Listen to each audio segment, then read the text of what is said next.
Happens to the best of us. All right. Anyway, welcome to Freelancer. I'm John Estilles. I am the team lead for the internationalization team here at Freelancer.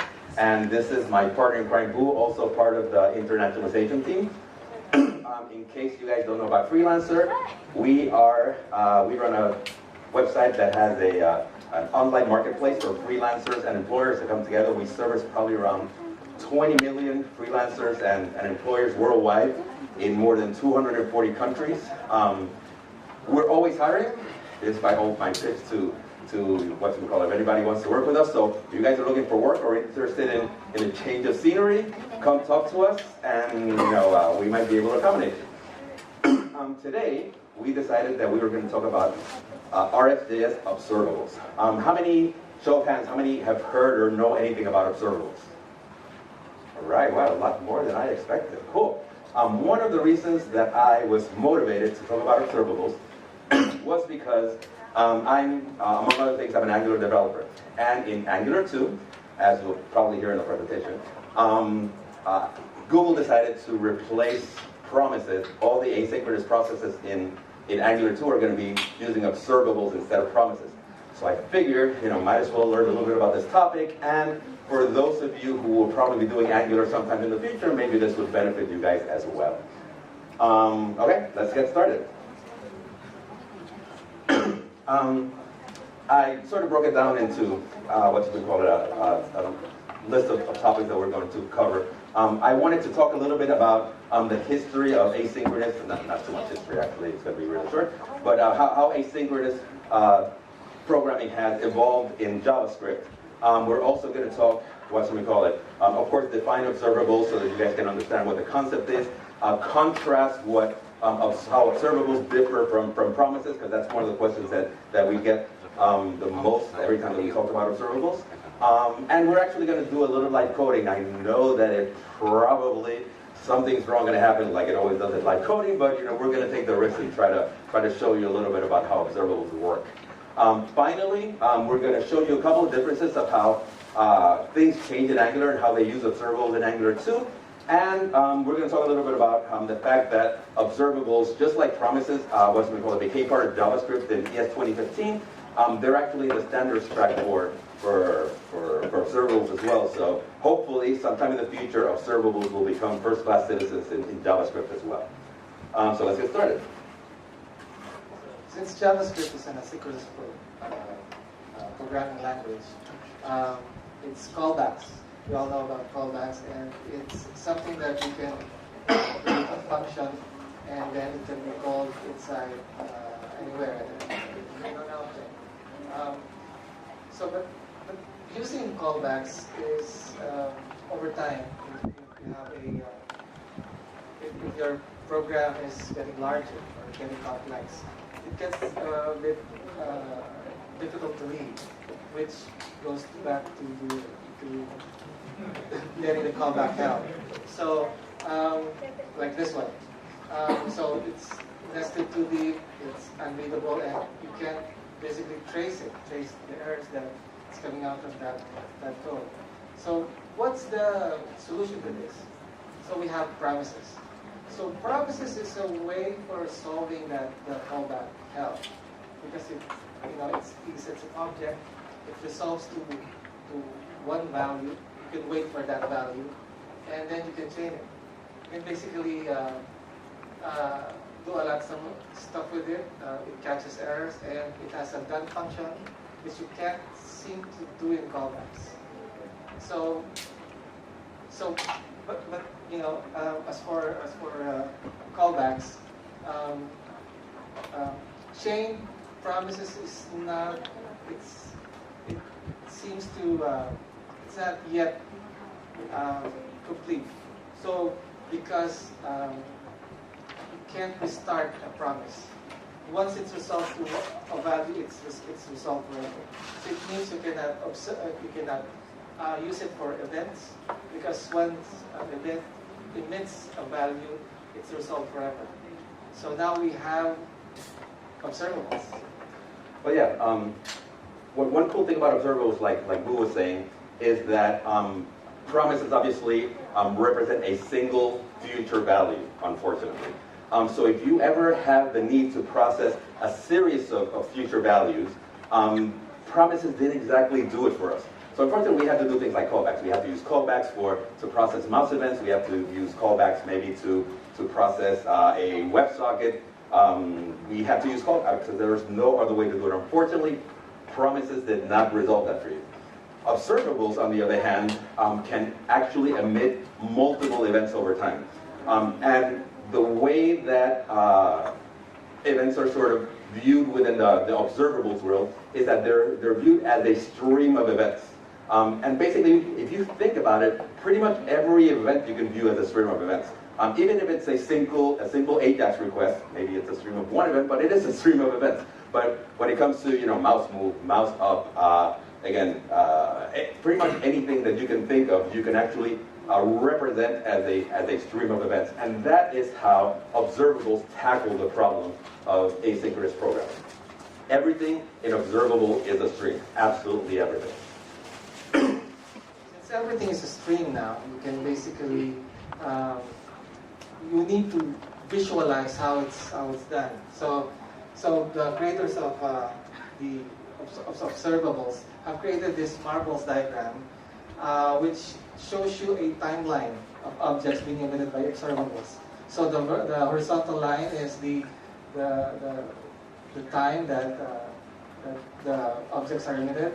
The shapes are the objects or data that being emitted. The vertical line is the completion of the observable, and the white box is the operation that you apply for each data in the data stream. Now, in the bottom line here is the new result. It's also an observable that is emitted by the operation here, which we call flip. Okay, so the X is basically an error that gets emitted, and you can basically observe it.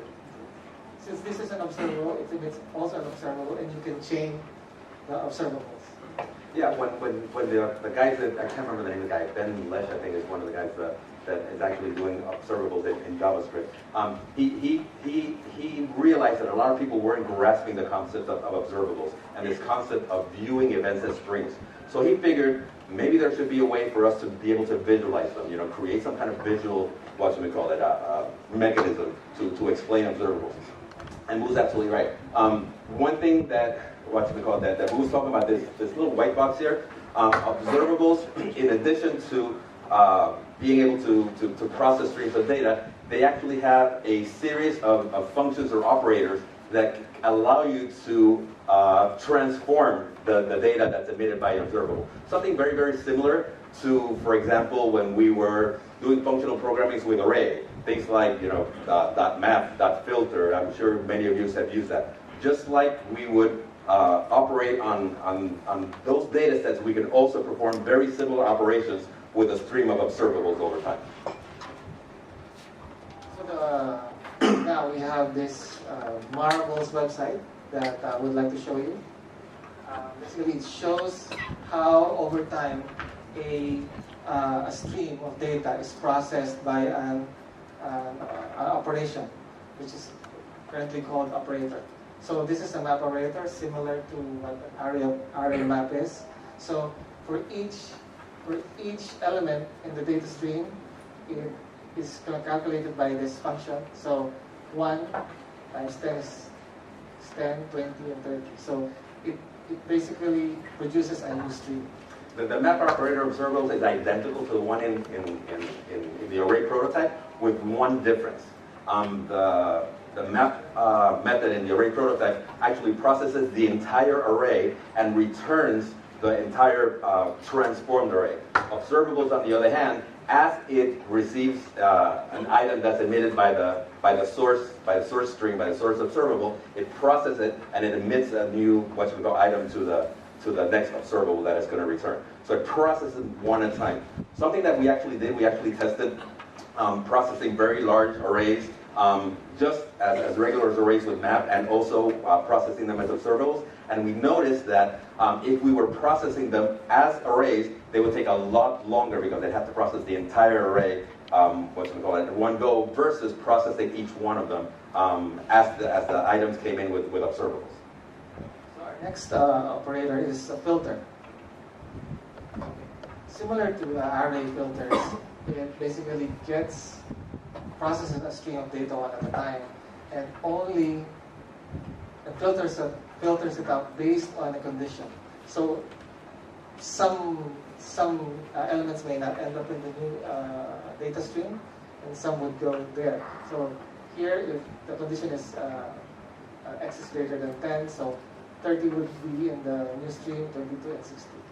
Okay. Are you all familiar with ES6 arrow function syntax? We're going to be using them throughout the whole presentation, just basically as a shortcut for all the code that we'll be showing.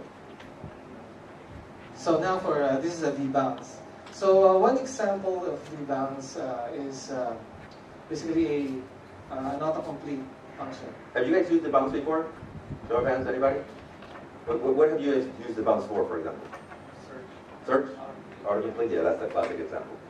So basically, when you debounce can basically observe keystrokes. If you observe keystrokes, it would process each keystroke, and when there is a period of silence, it will emit that here. So if there is noise, let's say, in this case, in this period of time, it will only emit, if there was a period of silence, it will emit the last value. So you now have a new data stream that you can process. Okay. So now with merge, let's just say you're observing two data streams, and you want to process it as one whole data stream. So you can do merge, and over time, it will actually arrange it for you at the time they arrive.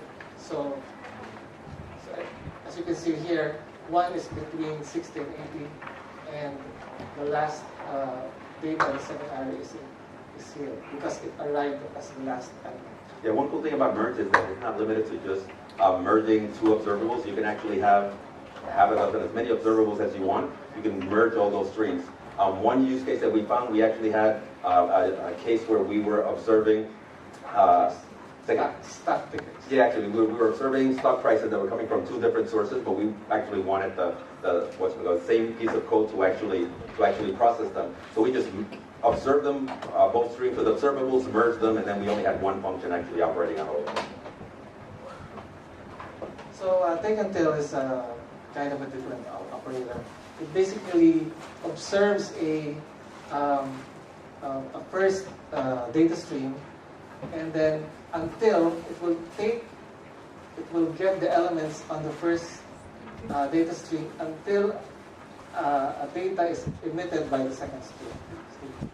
So one good example of this is, let's say, for our previous example, the stock ticker. If, let's say, you want to stop the stock ticker, you might want to emit a key press or a key click, button click. You can emit that here, and it will stop from the time that you click the button. Yeah, these are only a handful of the operators that we have available with observables. There are a whole bunch of other ones, but obviously it would be time prohibitive for us to discuss every single one of them. So we just wanted to mention a few of them to give you a taste of what kind of operations you can actually perform on an observable, and now we can continue. So if you want to know more about observables, JavaScript has a library for observables, the Reactive X library for JavaScript. And we also have a bunch of Reactive X libraries for other languages as well, if you want to use it. Yeah, as a matter of fact, originally I had called this talk Let's Get Reactive, but I got calls from about 10 individuals asking me if I was going to be talking about React, and of course I decided to change the name of the talk because it was actually confusing. But yeah, like Lou said, observables and the reactive library is available in, I don't know how many languages, it's only a handful of the ones that we found available. And the JavaScript library is actually relatively recent. I mean, in comparison to all the other ones. Okay. One of the questions that I get the most when I talk about observables is, why do I need them? I have promises. Everything that I do, I can do with promises. Why do I need observables if we already have promises? Well, like I mentioned before, and this is just a recap of the things that we were talking about before, promises are basically a construct that's an expectation of a single future value. Promises are not cancelable. Promises are eager. In other words, the code that we write to construct a promise starts executing immediately as soon as we create the promise. So promises are very eager, and like I said, there's no way to cancel them. On the other hand, observables, like you guys already saw, can emit 0 or many values. As a matter of fact, you can have an observable that doesn't emit any values. You can have an observable that emits a finite number of values, or you can have an observable that emits an infinite number of values. It doesn't really matter. And they're lazy. As opposed to promises, observables, once you create them, they do not start emitting values until you actually subscribe to the observable, which you guys are going to see in the demo that we're going to see in a moment. Additionally, in the constructor of the observables, you can actually provide code to cancel the observable. Obviously, it's going to depend on whether the action that you have is cancelable, but if it is, you can cancel it. You can cancel an AJAX request, for example. If you have a set interval, you can clear an interval. Any asynchronous operations that you can cancel, you can provide code within the constructor of the observable to be able to cancel it. Something that you cannot do very easily with promises. And although promises are chainable, which is a method of composition, observables can be composed in a whole bunch of different ways. You can chain them just like you can promises. Like you saw earlier, we can actually merge observables so that you can actually get all the items that are emitted over time in exactly the same order that they arrive. But there are a whole bunch of ways to actually compose observable in addition to that. Okay. Let's see if this is actually going to work. So what we're going to... Say again? Yeah, well... Okay, you guys are going to be my code reviewers. If you guys see that I type something wrong, let me actually make this bigger so you guys see what I'm doing. You guys are actually going to let me know if I type something wrong so that we can fix it. Okay, so what we're going to do is show you an example of a drag and drop function of a little box. So we will be putting in a box, a little small box on the screen, yellow colored box, and when you click it, we're going to turn the background to blue.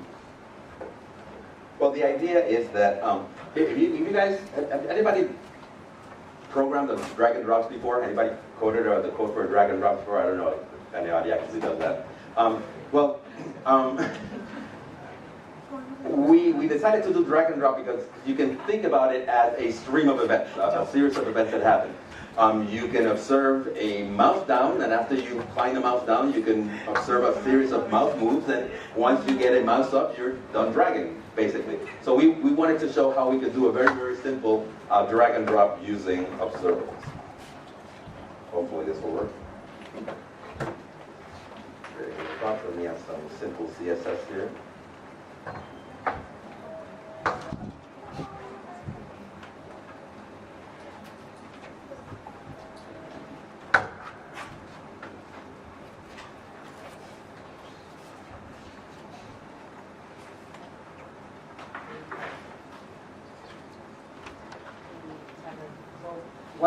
While we're doing this, so what do you think should we, since we've already discussed about observables, what do you think should we observe first? Or, like I said, we need to, when we click on that, we need, on the box, we need to turn it into a blue background color.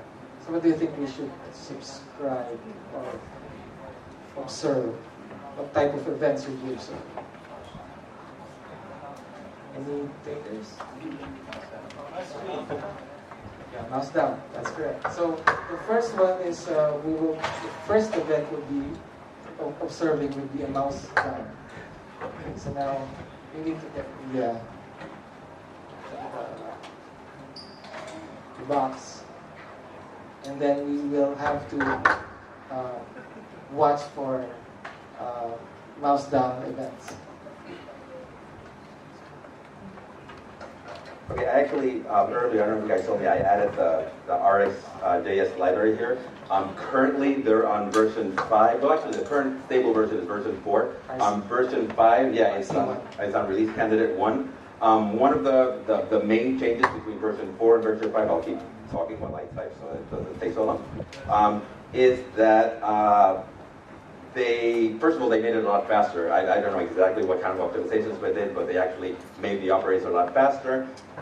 And they are actually changing the standard of the observable to conform to the proposal that they submitted to the TC39 committee.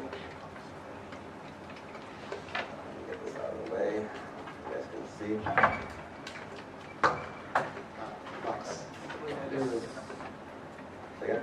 You observe the box, not the document. Oh, thank you. Yes. So right now we're basically creating an observable on the mouse down button inside the box. And also we will be adding some other mouse events here. One of them is the mouse move, which we will track on the document itself because you'll be moving the mouse across the document. Also for the mouse up. The one cool thing about the Rx library is that you can create observables in a whole bunch of different ways. Originally, we were going to show you how to create an observable from scratch, but I thought that was going to be a little bit boring. But you can create an observable, as you can see, from a done event. You can create an observable from an existing promise. You can create an observable from an AJAX request. You can pretty much create an observable out of anything. As a matter of fact, you can even create an observable out of an array. It's really processed them synchronously because the data is already there. But you can actually simulate an asynchronous stream by just having an array. Now, like I said earlier, when you create an observable, and here we're creating observables from events, they're actually lazy, so nothing happens when we create the observable. It isn't until we actually subscribe to the observable that we actually start listening for the events that it emits and start doing whatever we need to do. So here we are basically subscribing to the down event to basically apply the color that we want. So we will be added the class name click. And then when the up button is detected, we'll remove the class name. Okay, that was just basically to show you guys real quick how the observables work. Now what we're going to do is that we're going to simulate the dragging. And like we said before, a drag is basically a composition of events that includes a mouse down, a series of mouse ups, a series of mouse moves, and a mouse up, and that's what I'm going to try to do right now.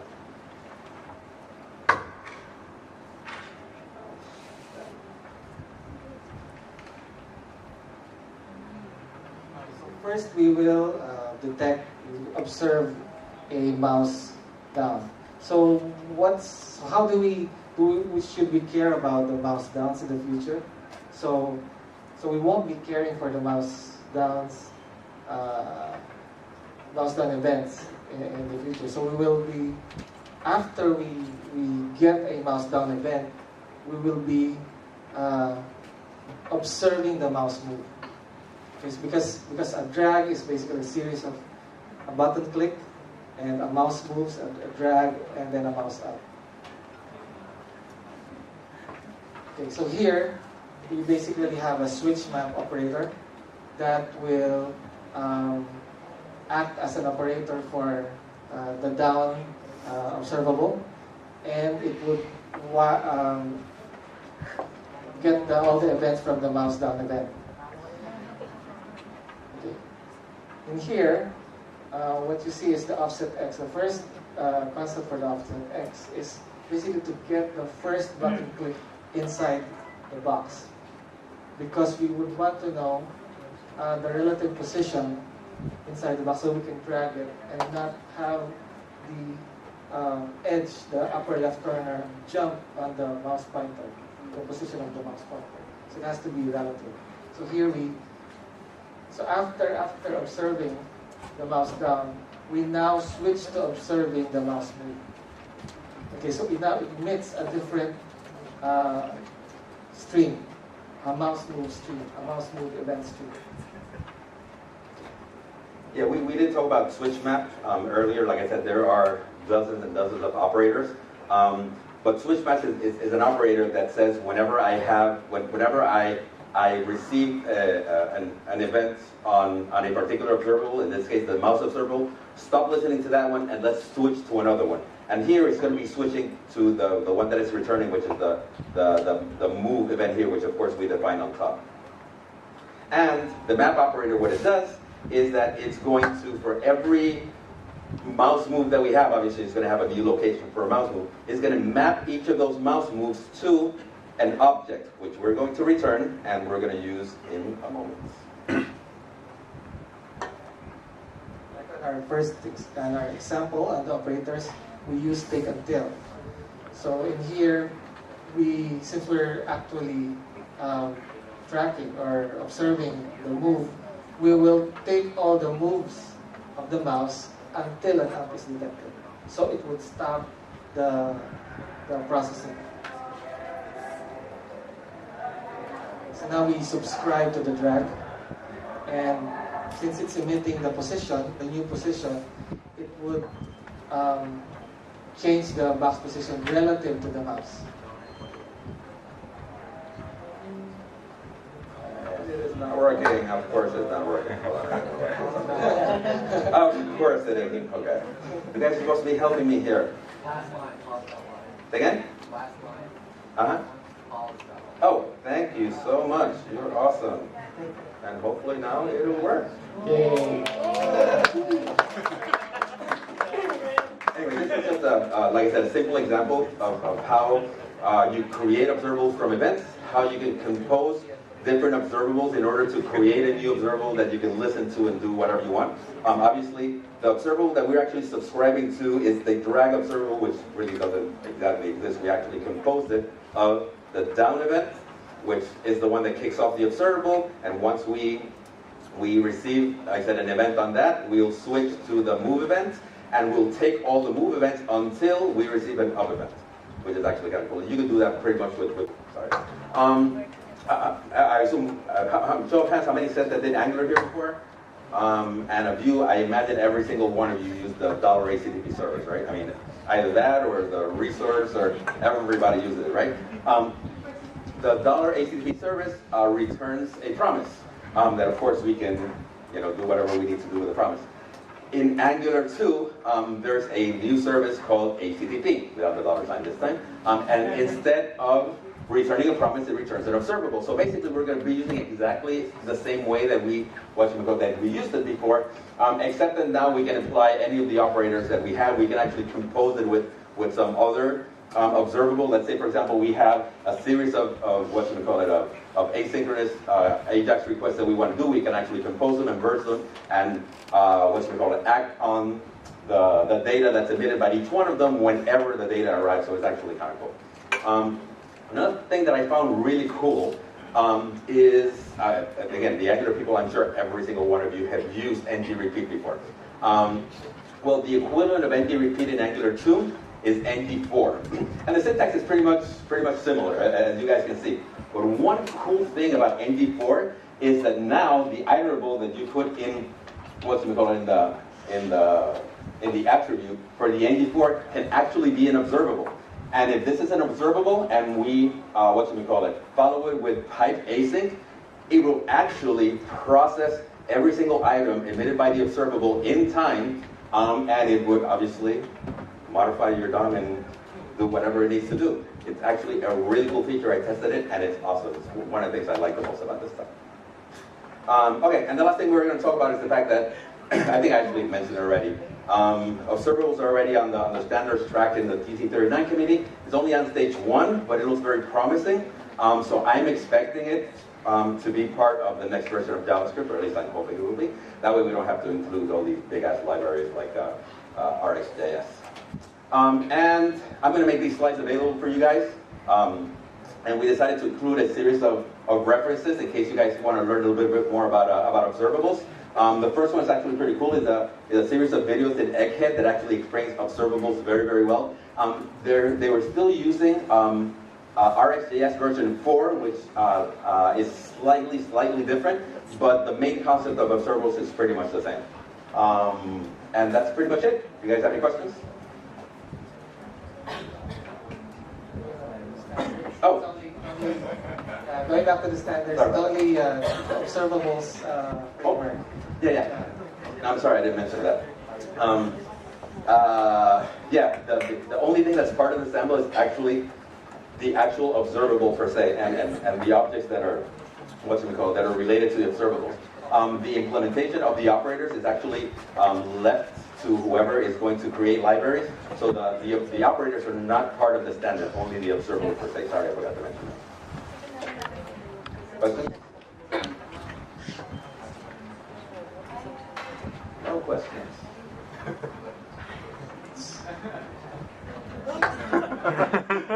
Okay. Question? Yeah, I forgot to turn this on. Okay, you can go to the mic.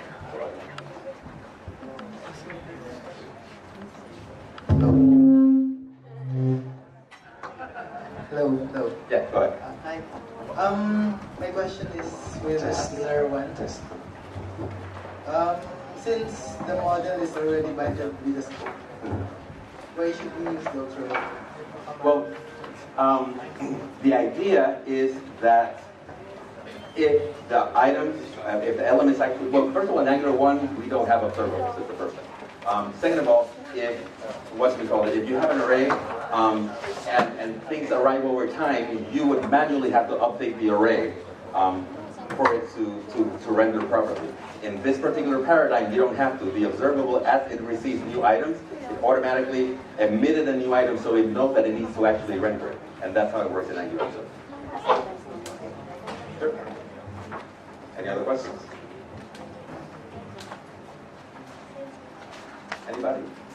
Takers? Going once? Going twice? Got a question? Sorry. That's all right. So, what's the limitation of, what do you call that? Limitations of observables. Yeah, limitation. Very good question. In my opinion, first of all, let me say that observables isn't something that we need to start using everywhere we use asynchronous stuff. If promises work for you in a particular scenario, continue using promises. So there is no need for you guys to use observables everywhere. One limitation that I guess I found with observables,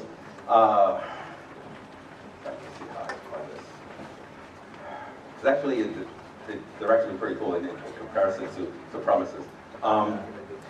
One limitation that I found was that when you have multiple subscriptions to observables, it restarts the observable, and the second subscription to the observables receives all the items that were returned from the beginning of time. And sometimes that's not the expected behavior that we want. Sometimes the expected behavior is that if I subscribe to an observable at a particular point in time, I want only the data that was emitted from that point in time on. So that was a problem that I found with observables. Fortunately, though, in RxJS 5, there's actually a new type of observable that's called a multiplex observable. Sorry, a multiplex observable. And the multiplex observables, which again I didn't talk about because RxJS 5 is still not final, can actually allow us to subscribe to an observable in a particular point in time and only receive whatever items are emitted or events are emitted after that. That's really the only one that I If I got it correctly, you mean that for every subscription, it returns back to time 0? Yes, exactly. It returns back to time 0. Exactly. Thanks. Anybody else?